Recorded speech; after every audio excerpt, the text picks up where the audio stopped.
오늘의 주요 뉴스입니다. 전북 지역에서 지난 11일부터 12일 오후 6시 기준 코로나19 확진자 34명이 추가로 발생했습니다. 전주의 한 고등학교에서는 학생 4명이 확진돼 대면 수업을 전면 중단했습니다. 번역별 재활병원으로 전북에서는 전주예수병원이 최종 선정됐습니다. 재활병원은 앞으로 4년 동안 270억 원을 들여 지상 5층, 병상 150개 규모로 지어집니다. 도심 차량의 통행 속도를 제한하는 안전속도 5030 시행 이후 전북 지역의 교통사고 사망자가 감소한 것으로 나타났습니다. 같은 기간 과속 단속 건수도 2% 줄었습니다. 30도가 넘는 더운 날씨에도 전통시장에는 노점을 운영하는 상인들이 많습니다. 봉사단체가 상인과 이용객을 위해 수년째 냉수 나눔 활동을 벌여 미담이 되고 있습니다.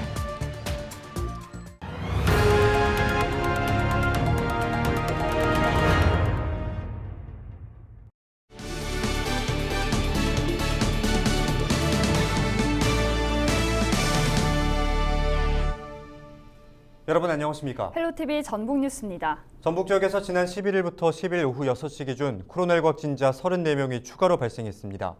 지역별로는 전주 16명, 군산 8명, 고창 3명, 익산구와 부안이 각각 2명, 남원, 장수, 완주가 각 1명입니다. 전주의 한 마사지 업소의 태국인 2명을 비롯해 외국인 노동자 6명도 확진됐습니다. 또한 전주의 한 고등학교 재학생 4명이 지난 11일 확진돼 대면 수업을 전면 중단했습니다. 방역당국은 해당 학교 교직원과 학생 55명을 자가격리하고 205명을 검사하고 있습니다. 권역별 재활병원으로 전북에서는 전주예수병원이 최종 선정됐습니다. 전북도는 보건복지부의 2021년 권역별 재활병원 공모사업에 선정돼 예수병원 부지에 재활병원을 건립합니다. 재활병원은 앞으로 4년 동안 국비 등 270억 원을 들여 지상 5층, 병상 150개 규모로 지어집니다. 재활병원은 장애로 인한 척추와 뇌 손상 등 후유증을 집중 치료하는 곳으로 재활장애인에게 큰 도움이 될 전망입니다. 도심 차량의 통행 속도를 제한하는 안전속도 5030 시행 이후 전북 지역의 교통사고 사망자가 감소한 것으로 나타났습니다.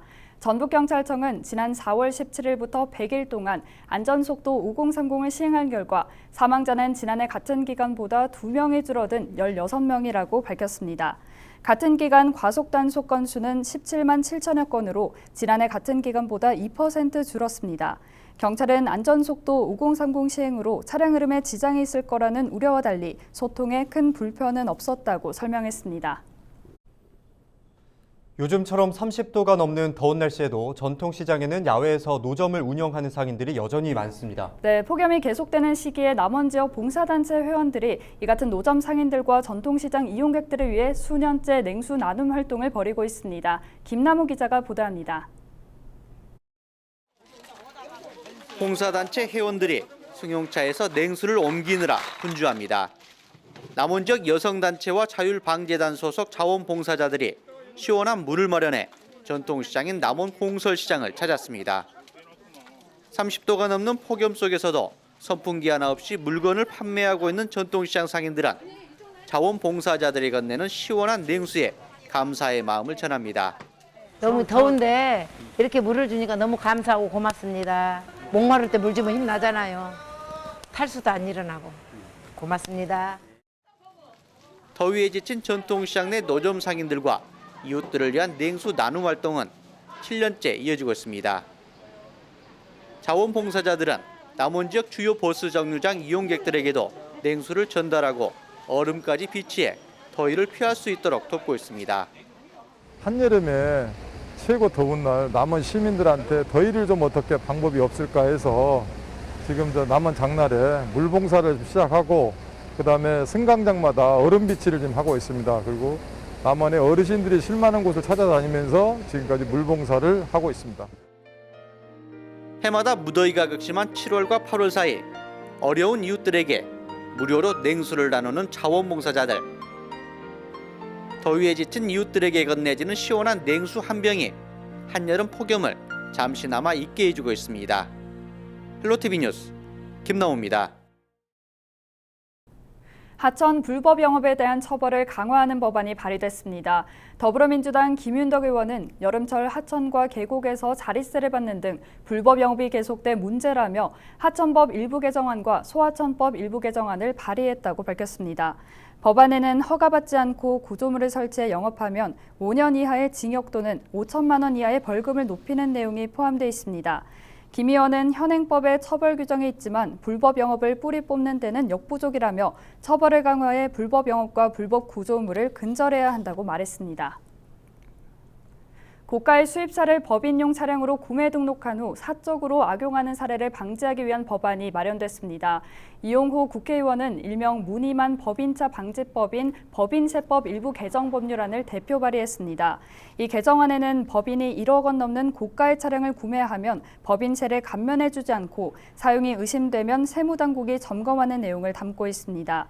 이용호 의원은 고가의 스포츠카를 법인용으로 등록하고 사적으로 유용할 수 없도록 해야 한다며 법안의 취지를 밝혔습니다. 부안군 CCTV 관제센터 직원의 도움으로 절도범이 붙잡혔습니다.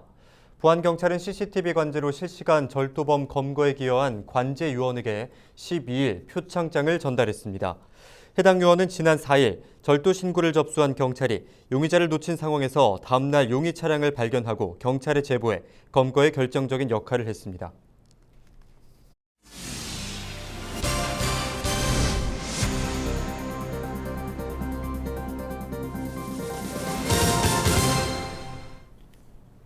남원시 주요 수출 농산물 중 하나인 운봉 고랭지 파프리카가 국내 최초로 베트남에 수출됩니다.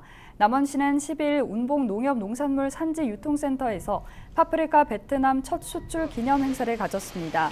지리산 자락 운봉 고랭지에서 40여 농가가 3,700여 톤의 파프리카를 생산하고 있으며 이날 3톤가량이 베트남으로 첫 수출됐습니다. 남원시는 국내 대형 유통매장 납품은 물론 연간 시가 40억 원 상당의 1,000톤 분량을 일본과 중국, 베트남에 수출할 예정입니다. 그 파프리카가 우수성을 인정받고 또 세계인이 인정하는 우수한 농산물이 수출되도록 지도 지원과 유통에 최선을 다하겠습니다. 고창군 특산품 가운데 하나인 고구마 수확이 시작됐습니다. 고창 지역에서는 1,200여 농가가 1,250헥타르 면적에서 고구마를 재배하고 있습니다. 고창 꿀고구마는 게르마늄과 미네랄 등이 풍부한 황토지대에서 재배돼 당도가 높은 것으로 알려졌습니다. 고창 고구마가 높은 품질, 높은 가격, 높은 신뢰도로 대한민국 최고의 고품질 안전 먹거리로 자리매김할 수 있도록 고구마 재배 농가와 가공업체를 적극 지원해 나가겠습니다. 황의탁 전북도 의원이 당선 이후 받은 의정비를 사회복지시설에 기부했습니다. 황 의원은 지난 2019년 5천만 원에 이어 올해 말까지 받을 의정비를 계산해 최근 1억 2천만 원을 내놨습니다. 황 의원의 기부금은 장애인 이동 차량과 직업훈련용 컴퓨터 등에 쓰일 예정입니다.